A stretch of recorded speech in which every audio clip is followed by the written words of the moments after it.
good luck on 3, 2, and 1. Welcome to another episode of 2 on 1 with Mike and Mike. I'm your host, Michael Vetrano, and my partner in crime, Michael Torriero. Our next guest is a pride of Hills East. He's a current head coach of Bellmore JFK. That's Coach Channel. How are you, Coach? How you doing? Good to see you, Coach. Hey, Mike. How you doing? So, Coach, you're doing a great job at Bellmore. I think you were 8-0 this year, obviously with an abbreviated season. When I think of Bellmore JFK, I think of consistency. You guys seem to always in that top tier every single year, year after year.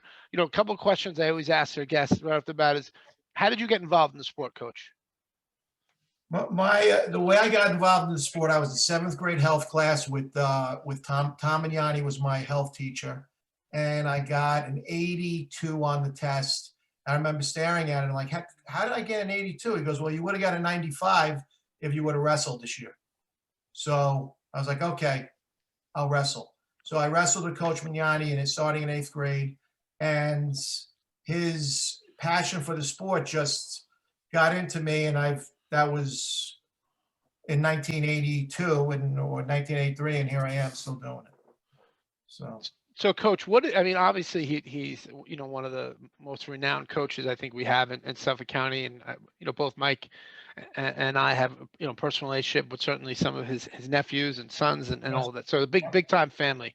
Mm-hmm. What did you glean? What did you take away from your time at Hills East and into building? You guys are a juggernaut now at Bellmore JFK. What did you kind of take away from Hills? I know it was Hills East at the time, and they were united. Now it's Hills East West. What have you taken away from that? Well, I had guys, Mike, Coach Sal DeFazio, Tom Mignani, Joe Panaccio. These guys were all about the kids and about the program, and they cared about the wrestler, and they always did it the right way. Like, we always had to be on weight. We were expected to be at practice every day. There was consequences for our actions, and they made us into men. All three guys really made us better people. And then along came the success in wrestling. And that's what I've done at Bellmore Kennedy. I've just kind of, what I learned from them, what I learned from Coach Al Sosa at Oneonta is what I've done at Bellmore Kennedy. Now talk about, Coach Mignani. Coach, we know each other for a long time, going to the All-Star camp every summer, every summer I was there from first year. So, if those who aren't listening don't know about that, it's a family experience. It's one of the best wrestling experiences. Great camp. That you can get. Yep. Talk a little bit about what you've done outside of the season that's built the family brand that is Bellmore JFK wrestling, because there is one. I mean, that green and the emblem, it's distinguishable. Right. People recognize it. What's getting done away from the wrestling mat outside the season that's allowing that to happen? Well, that's a great question. That's why we're successful. We have really, the one thing that Coach Mignani and DeFazio, Panaccio taught me was about that family atmosphere. And it's one of the reasons why I love going to All-Star Wrestling Camp with Jack. And it's like something we look forward to every year, where we all get together. And what's great about that camp is everybody's there to make it great for Jack, because we've all been friends for so long. So I've done that at Kennedy as far as making it a family atmosphere by bringing them to camps like that. And when the kids see the coaches that friendly and that all on the same page, they buy in a lot quicker. It's the same thing with my coaching staff. Whenever I bring in coaches, I want the kids to understand that, like, when I had Angelo Zigarelli on my staff for 3 years. And when the kids see how well the coaches like each other, then they buy in right away. The second thing that we've been real successful with is our alumni following. My first year when I got to Kennedy, I looked at the Wall of Fame. Being from Suffolk County, I didn't really know Bellmore Kennedy's wrestling tradition from the 70s and the 80s and the 90s. And I looked on that wall. I'm like, I got to bring these guys back to life. I got to get these guys back in the room, talk to them about winning county titles. I mean, we've had guys wrestle for Iowa, University of Michigan, guys wrestle UCLA. I mean, we've national champions. So I'm like, I got to get these guys back in the room and talk to these kids and make them understand what they're part of. So we started an alumni day in 1996. That was our first one. I started at Kennedy in 94. And then in my second year in 96, we started this alumni program. And it's taken off to where we have guys coming back from all over the country every year, from the 60s, 70s, 80s, 90s. I had a guy from California a couple of years ago bring his whole family into the wrestling room to look at the Wall of Fame. And anytime that happens, I see kids in the hallway, I grab them, you know, introduce them. I'm like, look, this guy graduated in 1990 and he's coming to bring his kids. One day that's going to be you, you know? So it just, the kids understand the history, and it just makes them work harder, and the parents all buy in as well. It's a good thing. So a couple things there. Just a little fact here for you, Mike Vetrano. The reason that I went to West Virginia University is Angelo Zegarelli was my high school hero. Deer Park graduate, right? Yeah. He wore a very similar, the first time I ever saw him was at a state tournament. He came back from West Virginia, he had a similar sweater than this. He had a big mustache, I think a mullet. He drove his Iraq Z. And yeah, he was, we love Angelo. Man, he was a baseball. If takedowns were home runs, you know, he was the Mickey Mantle, the Babe Ruth of takedowns. So that must have been exciting. Now, Coach, talk a little bit about, you know, just for some of the programs out there that are looking to do what you're doing and really need to actually understand it. You talked about a wall of fame. Yes. What are you doing with that wall of fame? How are you scheduling your photographer throughout the year? How are you distinguishing what athletes go up there, what athletes don't, as you build the program? Right. You know, talk a little bit about, you know, a young coach that wants to, you know, do what Bellmore JFK did, wants to build superheroes within their community. What's the actual X's and O's of that? Right. The Wall of Fame, there's nothing like it in our school. It really dates back to the 1930s with Sprague Gardner at Mepham. And ours goes back to 66 when the school opened. But at Half Isle Hills East, my coach, DeFazio, was a Mepham graduate. So, you know, growing up in Hills East, we had the same exact Wall of Fame Mepham and Kennedy had. And I remember as a 10th grader, I remember looking at that wall and said, I got to be up on that wall. And when I got to Kennedy, by coincidence, you know, I worked with John Schaefer for 1 year, and who's also a Sprague Gardner disciple. I'm a Sprague Gardner disciple through my coach. And now I see the Wall of Fame. I see all the same traditions with the way they handed out the uniforms, the way they walked out to the mat. Like, what's so special about Bellmore Merrick is that we've been doing the same things, the same traditions since the 1930s, Mepham, Kennedy, Calhoun. Like a simple thing, like we don't come out to music, we just walk straight out on the bench. You know, we still wear the robes, you know, the Wall of Fame. And that Wall of Fame, when a 9th grader comes in and sees all those wrestlers up there, they like I want to be up there. And especially when, if we wrestle Seaford, I remember one year we wrestled Seaford High School, and one of the fathers lost to Keith Cavallero in the county final. And he brought his son to the picture, and he goes, that's the guy who beat me in the county final. And he sat there for 20 minutes talking about that match, looking at this picture. It's a special thing. I was very fortunate that I walked into it, and we just made it better. So our tradition is you got to win a tournament. Back in the 60s, there was only you wrestled 2 tournaments a year. So it was a lot harder to win a tournament. Now we wrestle 6.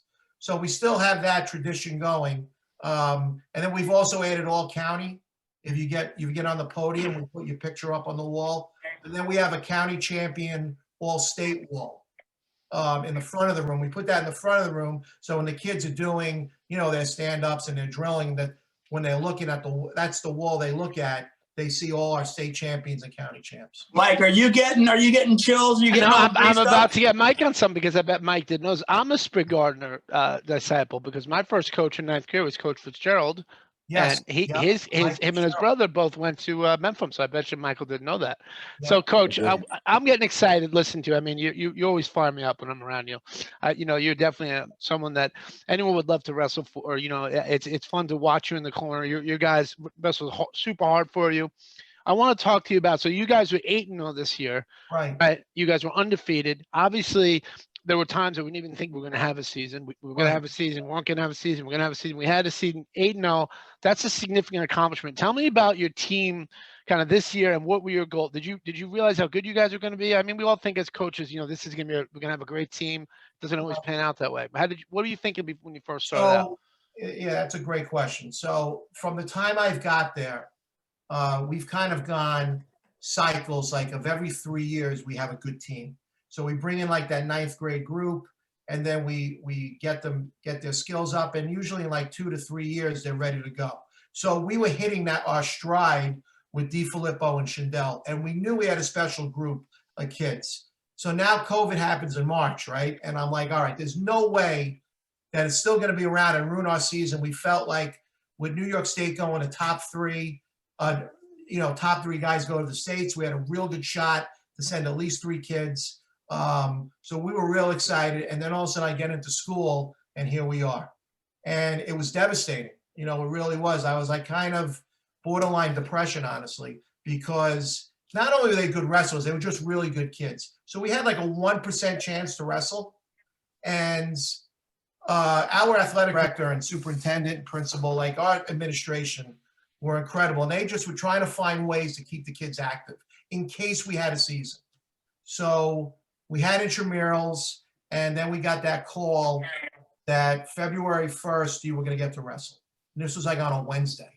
Now, as coaches, you need like a month to get, 2 or 3 months to get ready for November. Like you start in September, I had to cram all this in 5 days. So it was crazy. But the biggest thing for me was, how am I going to convince these kids to do what they need to do to not get COVID, and also motivate them without no county championship or possible state tournament. That was probably the toughest thing. But we sat them down and we told them how, look, this is the cards we've been dealt. Let's go for it as a team. These are the things we need to do. And, we had a parent meeting, and the parents were very nervous. Like I said, we did lose some kids, but the majority of the parents, they know me. I've been in the community for so long that they kind of, I guess they trusted what I was saying. They liked my plan, and they were like, okay, we trust him. We're gonna give him our kid, and I took that very seriously. And so 0 cases. Zero Is that cases. what? Yeah, that's 0 amazing. cases. 0 cats, amazing, really. So what was some of the protocol? I think that Mike, we have one of your athletes coming on, perhaps. Two of his athletes, Eric and Daniel. Yeah. Perfect, exactly. So, but a little bit about the protocol. Protocol. Well, so I said, okay, I got to watch how some of these guys are doing it. So I watched Tommy Ryan at Ohio State, how he was running practice. And I watched Joe Patrovich. It's amazing. When I first started, there was no computer. Now I could go on the computer. I don't know if Joe Patrovich knows how to run a computer. He's a good friend of mine. I don't think he knows about somebody computer. He had somebody videotape. Yeah, it definitely wasn't him. I could say that. But to be able to get access to these guys' practices and watch, and I got such great ideas. I was like, okay, I think I know what I need to do.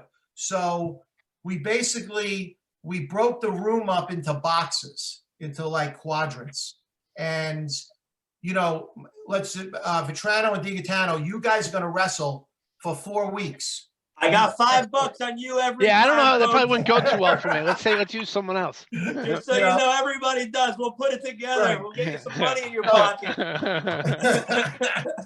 So instead of going in groups of 4, it was just me and you in the same box for the entire practice. We limited it to 18 guys in the room. We had 2 groups with 3 stations. So the kids in the hallway were lifting weights and riding a bike, and then the kids were in the wrestling room wrestling.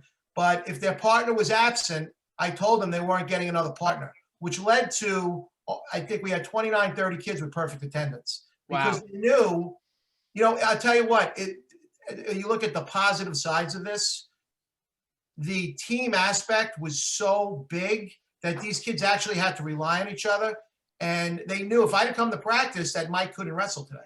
So one of the things that we kept hearing from some of the student athletes, and I was blown away by it. And, some people say that, that we had it better, the next generation's bullarchy, this, that, the other. But every athlete that we came in, when asked, they said, I'm doing it for the generation below me. I'm trying to lead, to show the guys who are underneath me. What's in it for me is me to be able to develop my leadership skills. And I'm getting goosebumps thinking about it, because it just goes to show that good fruit comes from good trees. Yep. Doesn't always the DNA. It's who you surround yourself around. And Right. Long Island wrestling coaches, I think we have the best wrestling piece of land in the world, and it's because of the human capital and the people that go into it. Right. So I won't be surprised if your athletes say something similar too. No, I tell you, I mean, Long Island, we did pretty well wrestling wise, right? Like we fought public opinion. Everybody was like, there's no way you're going to be able to wrestle. How are you going to wrestle? You know, one thing Nassau County did, which I'm very proud of, we kind of made a concerted effort to wear masks every match. And I can't speak for the other conference, but I'm pretty certain. Every team we wrestled, every kid wore a mask. And they didn't complain about it, which I thought was amazing. I thought this was going to be a big issue. And I think it really helped. And in practice, every kid wore a mask. And another thing, every kid, and you'll talk to Dan and Eric, you know, those two guys Dan probably was a favorite to win the county tournament. Eric was right there. He would have been in the top 3. Never once did they sit and sulk about no counties, no states. Well, let's talk to him, Coach. Let's bring him in. Let's talk to him. Let's bring him in. Let's bring him in. Coach, can you introduce Eric and Daniel for us here? Sure. The guy with the silly hat's Danny DeFillipo. He was 4th in the county last year. He's one of our team captains. He's definitely one of the top 5 or 6 wrestlers, ability-wise, I have ever coached in the room. Tremendous wrestler. And then the little guy down there, it's Eric Shindel. Eric Shindel came into the room 4 feet 10 inches, 88 pounds, with no wrestling experience, and is now 5'9", barely made 145. He plans on wrestling in Hofstra next year. He took 6th in the county last year. Great kid, dedicated. That's great. Well, I have to, let's start off with you, Dan. You know, you better be bringing the heat if you're going to wear a hat like that. So it's good. It's good to meet you, Daniel. So Daniel, what were your goals? Look, we had you guys obviously we had a short season. We did have a season. What were your goals coming into the season, right? You took 4th last year, returning Old County. You're one of the favorites to win Section 8. What were your goals, knowing, you know, we talked to Coach a little before that you came on. There was no sectional tournament, no state tournament. What were your goals for yourself and for the team?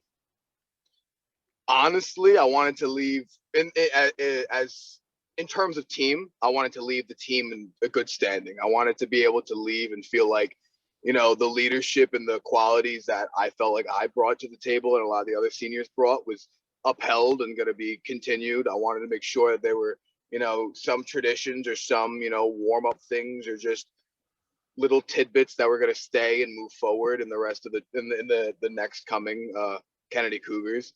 And for myself, I mean, honestly, I just wanted to I wanted to show like the county that, you know, even though I might've got injured every couple of years, you know, I personally believe I was one of the best, and I could beat anyone I had to. And while I couldn't have a county and a section and a state tournament, which I would have loved to be able to show my technique in that, I really appreciate the fact that we could have a season at all. And yeah, exactly. And the journeyman state tournament and the county, the Empire County tournament, which are like pseudo tournaments, those are honestly the next best thing. So I always just want to show my prowess, just try to show up. So are you going to stay in the vehicle of wrestling, you know, 5 years through college? Do you have ideas of, you know, what you and that good looking mustache and jawbone are going to be doing when you're, you know, graduated from college? You plan on wrestling? What's the quick, you know, 2, 5 year, 10-year plan for yourself? Okay. I like that 2, 5, 10 year. That's like when I went to J-Rail, they made us do the exact same thing. He's a very good counter. He's very good. So next, honestly, I would like to try to wrestle at the highest level that I can compete at. I've always dreamed of wrestling at the D1 level or close to it and seeing, you know, the highest level of competition, having to go against the best of the best day in and day out, and really understanding a program like that, like how they run, how they operate, the crazy levels of technique and genius that go into every day. In terms of I would love to wrestle. Like, all right, I was trying to talk to the Buffalo coach. I want to wrestle for Buffalo because that's where my brother goes to school, and I believe, honestly, a lot of the Husband's a good coach. It's a good choice. Very good coach. Yeah. The focal points I'd like to go to. I was trying to wrestle for Buffalo, so I really want to show that coach what I would like to do. in terms of 5 years and 10 years. More looking towards a career, but I definitely want to continue my wrestling. And even if I can't continue my own wrestling, whether it be because of, the shortened season or I never being able to, really get myself out there because of everything that's ever come up, I'd love to continue it with the next generation of kids. I'd love to coach one day. I'd love to be, given all the opportunities I was given as a fourth grader wrestling, fifth grader wrestling, middle schooler and high schooler. I believe I was presented with some of the best coaches in Nassau County and in the state, in the world, honestly. Coach Barrows, Coach Manvaden, Coach Mignani, Coach DeGaetano, honestly, they're like fathers to me. And they brought me in and they held me up and they made me feel like I was the best in the world. And honestly, I want to do that for the next generation of kids. We'll support you with the fact that you did. And you do have some of the best coaches and human beings in the sport of wrestling that the world has to offer. There's not a question. I've seen a few places, as has Mike, and the guys that you rolled with and that you've been coached by are the best. So that should give you some bill of confidence as you go forward that, if people that have been out there are telling you that you have what it takes, that you have the foundation from men before you, you should be able to go attack the world pretty aggressively and take Buffalo on. So, Eric, I have a different question for you. First of all, it's good to meet you, returning Old County. Obviously, you were one of the leaders of the team this year. What does it mean to you to wear that, that Bellmore JFK uniform, right? What does it mean to you when you put that uniform on, when you have that sweatshirt, when you're walking around school or you're walking around town? What does that mean to you? It means everything. I like to represent it a lot. It's something I'm very proud of. I usually only wear, Kennedy wrestling stuff, wrestling stuff in general. I'm very proud of the program and where it's gotten me today. And I like to show people. So, Eric, you're going to stay local, go to Hofstra, wrestle for Coach Papadopoulos, the ex-Flying Dutchman, a program that, taught me a lot about wrestling when I was growing up. I love being a Hofstra fan. I love being a Hofstra fan right now. Talk about, just why you chose Hofstra, what you're excited about. They've qualified a lot of people. It seems like they're really kind of on the up and up. They're not getting the news and the media that they want, but it seems like a program that's really starting to come up. And, Coach Papadopoulos has talked about recruiting classes, athletes like yourself that are going to be about that, coming into the squad next year, next generation. Talk a little bit about, why you chose Hofstra and what you're looking forward to about the program. Okay, yeah. So Hofstra became my number one choice. Close to the time when he started texting me and messaging me about their program and told me he would have a spot for me. It's close to home. Both my parents went there, so wow. Yeah, the family's very familiar with it. And it sounded like from the text that he's someone that is really going to care about me for 4 years, which is everything I'm looking for. Yeah, so initially I was looking for maybe like a D3 or smaller D1, but he texted me. He said, if you want to come in, work hard, you're going to get better, and you're going to have a good time. Well, I can tell you this: you both of you guys were very lucky to wrestle for Coach DeGaetano. He's definitely someone that I've admired for a long time. I hope you guys know that how lucky you guys were to wrestle for him. We appreciate your time, Eric. Daniel, I want to borrow your hat, Daniel. I don't know if I'm going to wear it in public, but I do want to borrow it. Coach, it's always great. It's a good joke, Mike. It's pretty good. It's always great to talk to you. It's a pretty good joke. Once in a while, I have a couple, Michael. Once in a while, but anyway, it's great to talk to you, and I'm real happy for you guys. 8-0, and I'm not sure which more impressive, 8-0 or not one COVID case. That's a tremendous accomplishment to you, Coach. And obviously, I'll talk to you soon. Thanks a lot, guys. Bye bye. Thank you. Thank you so much, guys. Thanks, guys. Take care. Bye.